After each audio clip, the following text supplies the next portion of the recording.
هذا الشارع شارع طريق النجف.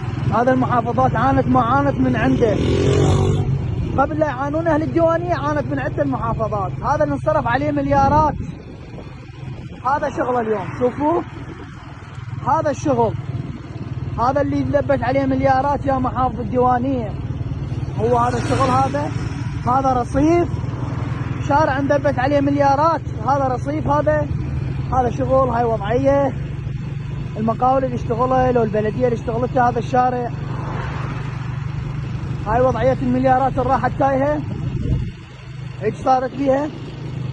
هاي وضعيه المليارات اللي اندبت. هاي الارصفه، هذا التبليط، وهاي الارصفه التعبانه، وهذا التبليط اللي ما حد وصله ورا ما تبلط الشارع، لا بلديه ولا شركه، وما حد نظفه.